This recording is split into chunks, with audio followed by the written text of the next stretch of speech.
kita akan membahas perihal cerai gugat dan permasalahannya ya Pak ya.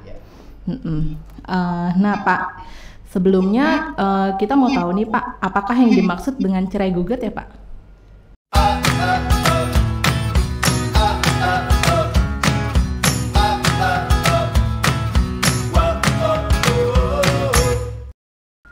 Assalamualaikum warahmatullahi wabarakatuh. Halo Sobat PTA, kembali lagi di podcast Bincang-Bincang Pentagon dengan saya Apriliani.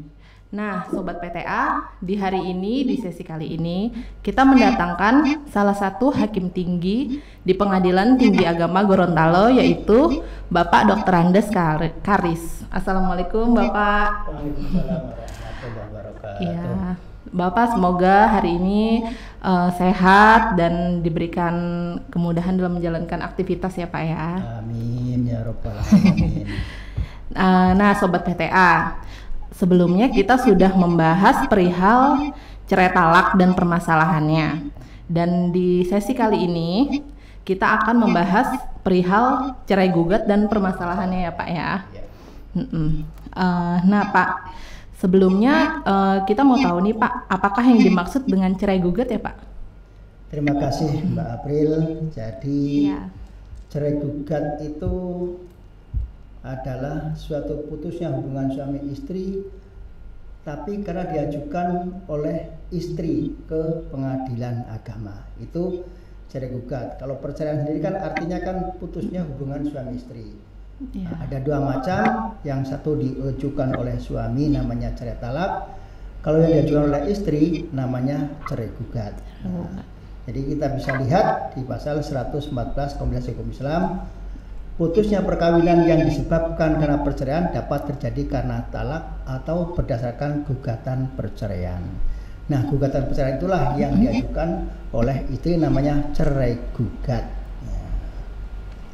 Itu pengertian dari cerai gugat. Oh, baik Bapak. Setelah itu Pak, kita mau tahu nih Pak, dasar hukum dari adanya cerai gugat itu apa sih Pak? Nah, dasar hukumnya kalau kita melihat di pasal 39 ayat 1 Undang-Undang Nomor 1 Tahun 1974 tentang perkawinan, ini juga telah diubah dengan Undang-Undang Nomor 16 Tahun 2019.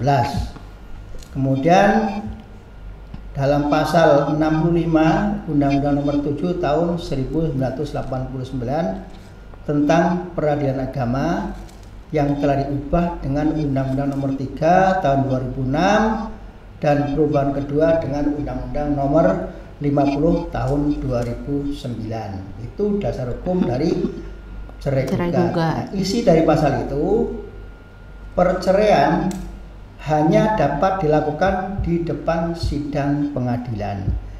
Jadi walaupun istri itu meminta cerai di rumah, di mana saja, kalau belum diajukan di depan sidang pengadilan, itu belum terjadi perceraian. Statusnya masih suami istri. Nah, jadi tidak boleh perceraian itu diajukan di luar sidang pengadilan. Jadi harus di depan sidang pengadilan, itu baru bisa terjadi perceraian. Kalau di luar sidang pengadilan terjadi perceraian, namanya tidak mempunyai dasar hukum atau ilegal namanya. Nah, misalkan kalau memang mau mengajukan perceraian, ajukanlah di depan sidang atau lakukan di depan sidang pengadilan agama bagi yang beragama Islam. Kemudian kalau kita melihat di pasal 73 ayat 1 Undang-Undang Nomor 7 Tahun 89 tentang peradilan agama, di situ menyebutkan gugatan perceraian diajukan oleh istri atau kuasanya kepada pengadilan yang daerah hukumnya meliputi tempat kediaman penggugat, kecuali apabila penggugat dengan sengaja meninggalkan tempat kediaman bersama tanpa izin tergugat. Jadi kalau seorang istri mau mengajukan gugatan perceraian, itu diajukan di tempat tinggalnya seorang istri. Misalkan tempat tinggalnya di wilayah Pengadilan Agama Suwawa, ya diajukan di Pengadilan Agama Suwawa. Kalau tempat tinggal istri itu di wilayah Pengadilan Agama Kota Gorontalo, diajukan di Pengadilan Agama Gorontalo. Tetapi kalau misalkan istrinya meninggalkan tempat kediaman bersama yang telah ditentukan tanpa izin suami, maka diajukan di tempat tinggal suami. Itu dasar hukum adanya cerai gugat. Baik Pak, jadi harus sesuai dengan domisili sang istri ya Pak ya? Iya. Akan diajukan di pengadilan mananya.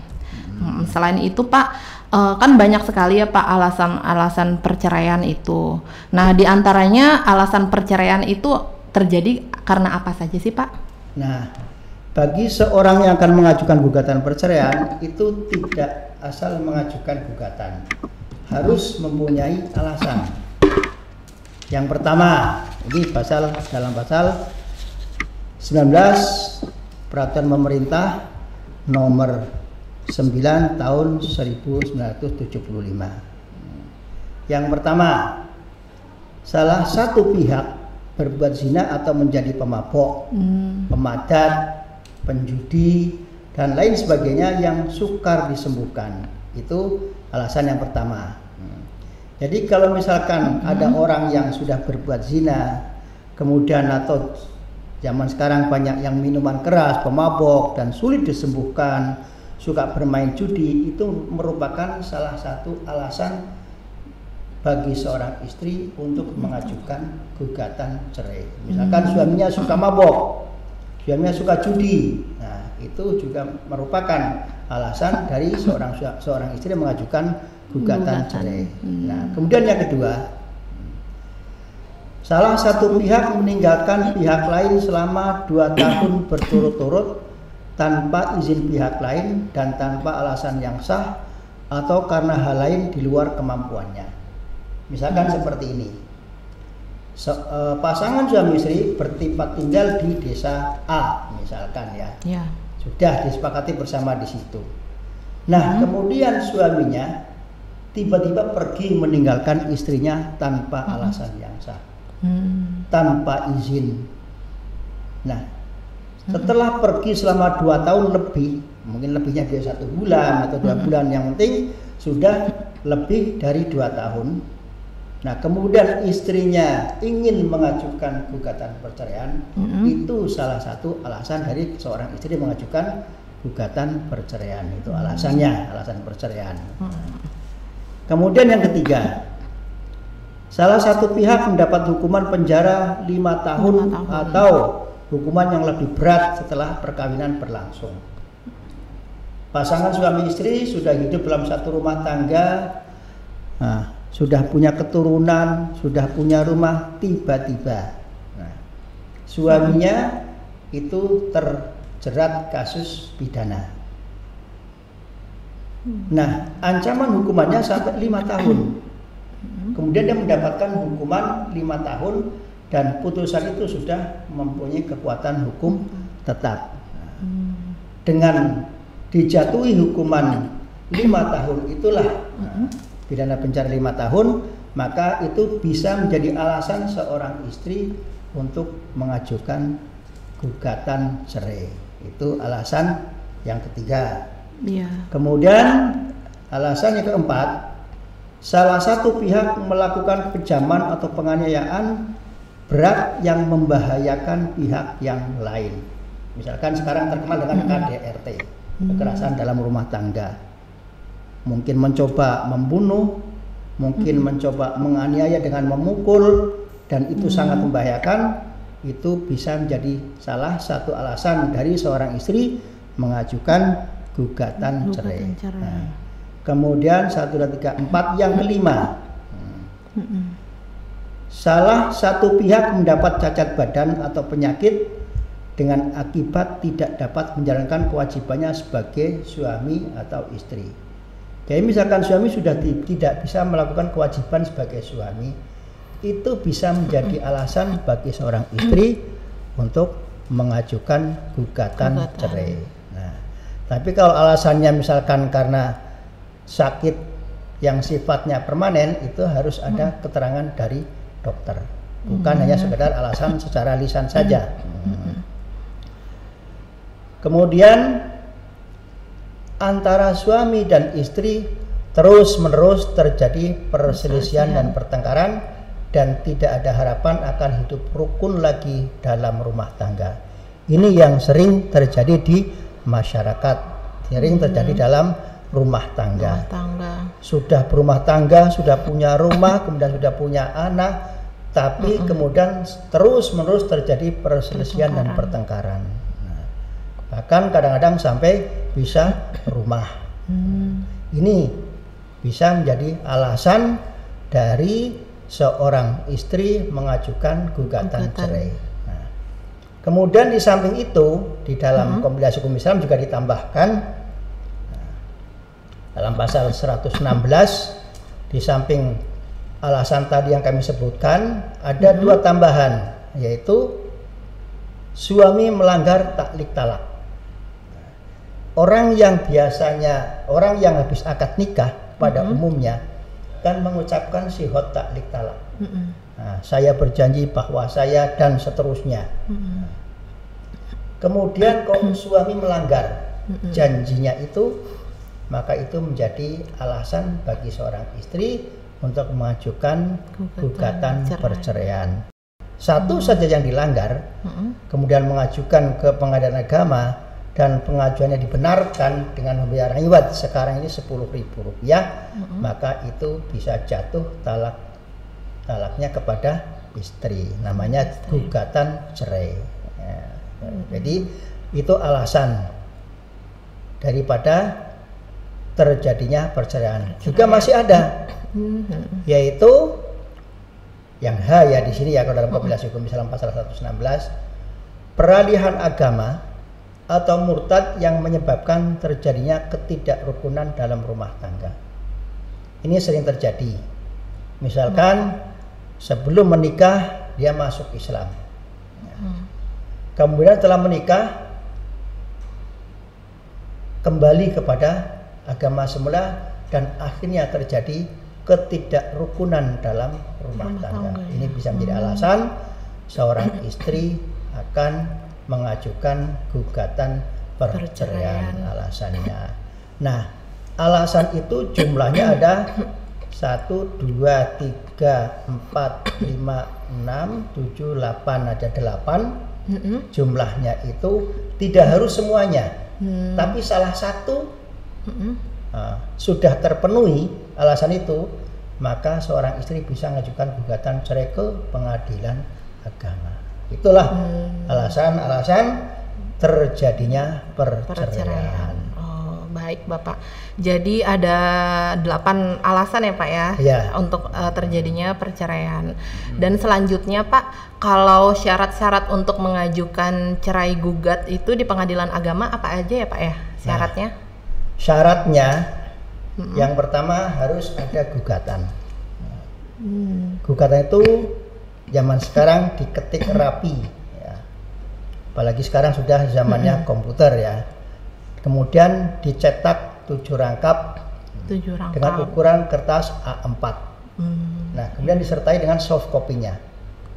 Itu syarat untuk mengajukan cerai. Dalam gugatan itu maka dilampirkan dilampirkan fotokopi kutipan akta nikah atau duplikatnya. Kadang-kadang orang tidak punya buku nikah tapi punya duplikatnya. Nah, itu nanti sebagai bukti bahwa orang itu telah ada perkawinan dengan suami yang digugat cerai. Nah, kemudian ada dilampirkan namanya fotokopi KTP untuk menunjukkan bahwa saya tempat tinggalnya di sini.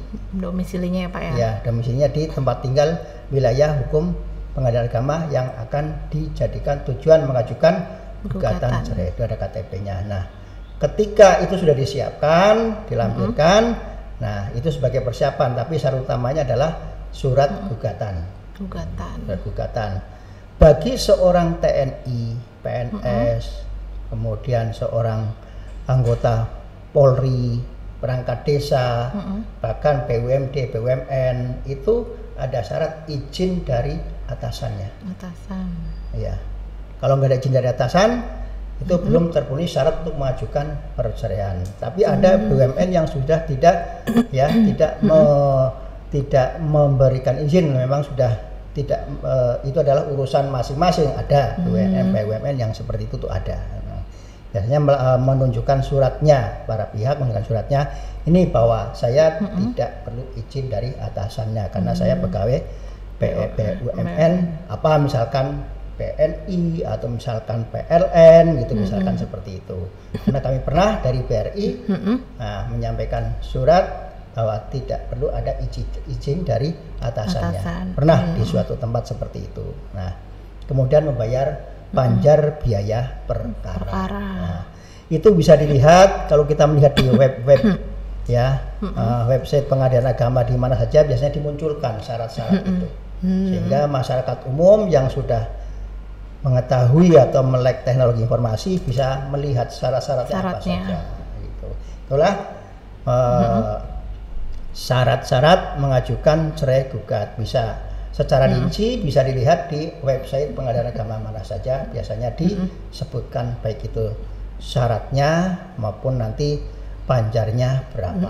Atau ya, atau datang langsung ke Pengadilan Agamanya, langsung konsultasi juga bisa ya Pak ya? Bisa, di sana ada ruang, ada namanya meja informasi. Informasi di tempat tersebut. Lagi sekarang ada pos bakum, pos bantuan hukum.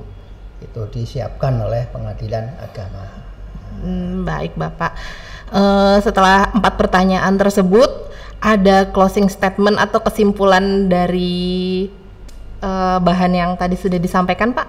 Ya, kesimpulannya ya, jadi bagi seorang istri yang akan mengajukan gugatan perceraian itu yang pertama diingat tempat tinggalnya. Nah, kemudian yang kedua harus ada alasannya.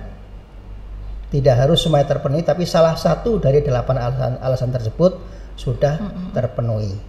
Kemudian yang ketiga ya, di samping tempat tinggal guna alasannya, jangan lupa perceraian itu diajukan ya. Jangan sampai perceraian terjadi di luar sidang pengadilan, itu enggak sah perceraiannya. Nah, perceraian hanya bisa terjadi di depan sidang pengadilan. Ajukanlah ke Pengadilan Agama bagi yang beragama Islam dan tidak, istilahnya tidak dipersulit ketika mendaftar, bahkan dilayani dengan baik. Akan dilayani dengan baik, apalagi sekarang ada pos bantuan hukum. Nah, dan pesan kami, usahakan dalam membina rumah tangga itu jangan sampai terjadi perceraian. Menikah untuk 1 kali, kemudian apabila ada masalah, cobalah diselesaikan secara baik-baik bersama keluarga. Nah, karena tonggak atau pondasi dari sebuah negara ada dalam keluarga. Kalau keluarganya baik, maka masyarakat itu akan baik dan negara itu akan baik. Itulah. Tapi kalau keluarga itu tidak baik, maka masyarakatnya akan mengalami ketidakbaikan juga. Sehingga usahakan kalau mengalami masalah dalam rumah tangga, selesaikanlah bersama-sama secara baik-baik dengan kepala dingin. Jangan langsung emosi mengajukan gugatan perceraian ke Pengadilan Agama. Itu kesimpulan yang bisa kami sampaikan, dan mudah-mudahan apa yang kami sampaikan bisa bermanfaat. Iya Bapak. Bagi masyarakat umum. Amin. Iya, terima kasih banyak ya Pak telah bersedia hadir di ruang studio podcast Bincang-Bincang Pentagon dan berbagi informasi dengan kami dan sobat-sobat Pentagon lainnya. Sangat informatif dan berguna sekali Pak. Informasinya. Iya. Akhir kata Sobat Pentagon, saya Apriliani undur diri. Jangan lupa untuk like, subscribe, dan komen channel PTA Gorontalo. Wassalamualaikum warahmatullahi wabarakatuh. Waalaikumsalam warahmatullahi wabarakatuh.